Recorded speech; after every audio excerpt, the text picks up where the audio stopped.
तो guys movie की शुरुआत में हमें एक आइसलैंड दिखाते हैं जहां एक हेलीकॉप्टर उतरता है। उसमें से एक आदमी निकलता है। उस आदमी का नाम माइकल मॉर्बियस होता है। वहां पर वह एक इलेक्ट्रिकल डिवाइस पर अपना हाथ काटकर खून निकालकर उस डिवाइस पर अपना हाथ लगाता है।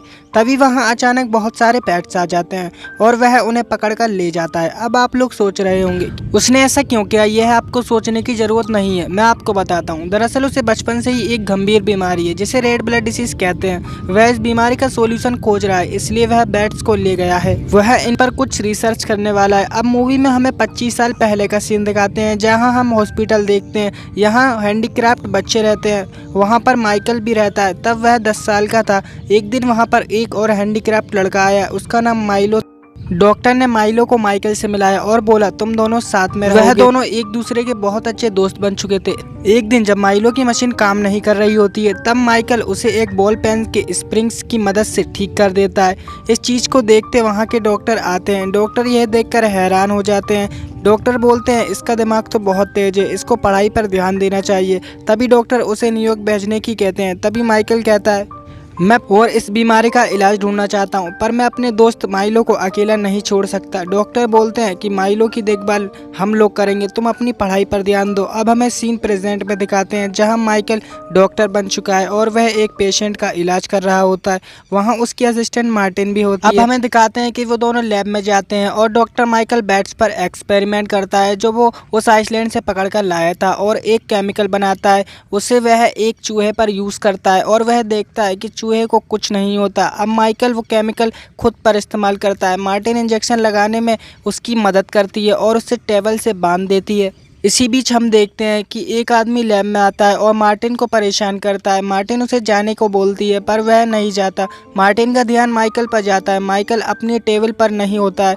मार्टिन उसे ढूंढती है। तभी मार्टिन की नज़र छत पर जाती है जहां माइकल उल्टा लटका होता है, जिसे देख मार्टिन बहुत डर जाती है और वह आदमी भी डर जाता है और अपने साथी को बुलाता है। इसी बीच वहां पर माइकल उन लोगों पर हमला करता है, जिसे देख मार्टिन डर जाती है और वह बेहोश हो जाती है। तभी वहां और भी लोग आ जाते हैं। माइकल उन सभी को मार डालता है, पर जब माइकल को होश आता है तो वह नोटिस करता है उसकी बॉडी का फॉर्म चेंज हो गया है, साथ ही उसके पैर भी काम करने लगे हैं और साथ ही उसे जो बीमारी थी वह भी अब खत्म हो चुकी है। पर वह यह देखकर डर जाता है कि सभी को उसी ने ही मारा है। वह वहाँ से चला जाता है। तभी डिटेक्टिव साय और रॉबर्ट वहां पर आ जाते हैं और सिचुएशन को समझने की कोशिश करते हैं। वो लोग देखते हैं कि बॉडी में खून का एक कतरा भी नहीं है, लेकिन उन्हें एक लड़की मिलती है जो जिंदा है। वह मार्टिन होती है, जिसे वह हॉस्पिटल में ले जाते हैं। तभी वहां माइकल हॉस्पिटल में मार्टिन से मिलने आ जाता है, लेकिन मार्टिन अभी भी बेहोश थी। फिर वह वहां से जाने लगता है। तभी उसे अजीब सी भूख लगती है, उसे खून पीने का मन करता है। तभी वह ब्लड बैंक जाता है और खून पीने लगता है। फिर वह अपने घर आ जाता है, अपने आप को एक कमरे में बंद कर लेता है, क्योंकि वह जानता है अगर वह बाहर रहा तो वह लोगों का खून पिएगा। वह खून पीने के लिए तड़पता है। तभी वहां माइलो आ जाता है। माइकल उसे जाने की बोलता है, पर माइलो नहीं जाता और उसे एक खून की बोतल देता है।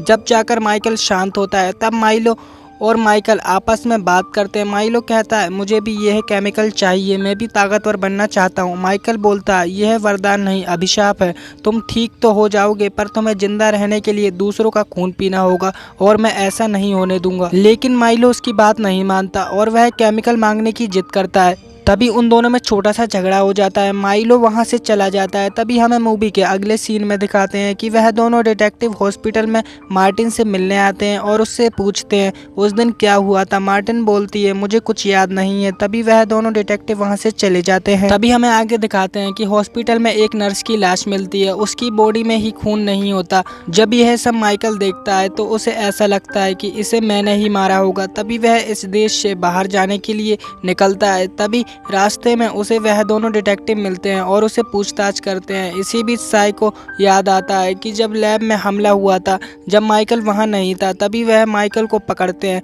पर वह वहां से भाग जाता है। पर आखिरकार डिटेक्टिव उसे पकड़ लेते हैं। अब मूवी के अगले सीन में हमें जेल दिखाते हैं जहां माइकल होता है। अब वह दोनों डिटेक्टिव भी आ जाते हैं और माइकल से पूछताछ करते हैं कि उस रात क्या हुआ था। माइकल बोलता है मुझे कुछ नहीं पता और वह बोलता है मुझे ब्लड बोतल दे दो वरना मैं क्या करूँ, मुझे भी नहीं पता। पर डिटेक्टिव उसकी बात नहीं मानते और वहाँ से चले जाते हैं। कुछ समय बाद वहाँ पर माइलो माइकल से मिलने आता है। माइलो माइकल से बोलता है तुम्हारे पास पावर है, तुम यहाँ से भाग सकते हो, तुम क्यों नहीं भाग रहे हो। माइकल कहता है कि मैं इसलिए नहीं भाग रहा हूँ क्योंकि अगर मैं यहाँ से निकल गया तो मैं लोगों का खून पीऊंगा जिससे लोगों की जान जाएगी और मैं ऐसा नहीं करना चाहता, इसलिए मैं यहाँ पर ही रहना चाहता हूँ। माइलो बोलता है तुम्हारे लिए चुपचाप से मैं एक ब्लड बोतल लाया हूँ, तुम यह पीकर अपनी प्यास बुझा सकते हो और मैं चलता हूँ अपनी नई लाइफ को जीने के लिए। यह कहकर वह वहाँ से चला जाता है। तभी माइकल को पता चल जाता है कि माइलो ने भी वह केमिकल पी लिया है। अब वह जिंदा रहने के लिए लोगों को मारेगा। वह उसे रोकने के लिए जेल से भाग जाता है और माइलो का पीछा करता है।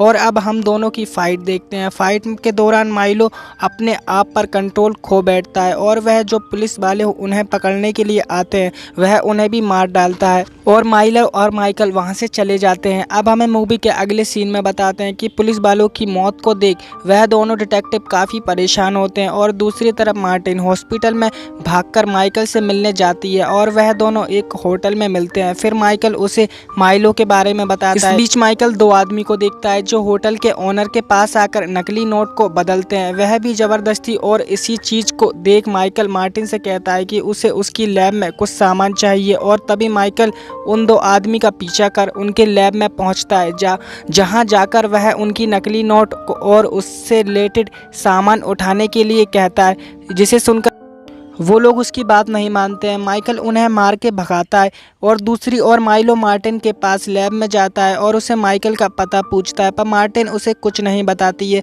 यह सुनकर माइलो वहां से चला जाता है। अब मार्टिन भी माइकल से मिलने जाती है और वहां वह देखती है कि माइकल ने माइलो को ठीक करने का एंटीडोट बना लिया है। तभी उसे निकल का कॉल आता है। ये निकल वही डॉक्टर है जिसने माइकल और मार्टिन की देखभाल की थी। वह उसे मिलने को बोलती है। जहां जाने के बाद माइकल देखता है कि निकल की हालत बहुत गंभीर है। निकल माइकल से कहता है कि तुम्हें माइलो को रोकना होगा और इतना कहकर वह मर जाता है। यह देख माइकल को बहुत गुस्सा आता है। साथ ही उसे मार्टिन की आवाज़ सुनाई देती है। तभी वह वहां से मार्टिन के पास पहुंचता है तो वह देखता है कि मार्टिन काफ़ी घायल है और वह कहती है माइलो को नहीं छोड़ना और वह इतना कहकर मर जाती है। यह देख माइकल को बहुत तेज गुस्सा आता है। माइकल मार्टिन का खून पीकर माइलो के पास जाता है। अब हम देखते हैं माइकल पहले से ज़्यादा पावरफुल हो जाता है। अब वह बैट्स को भी कंट्रोल कर सकता है।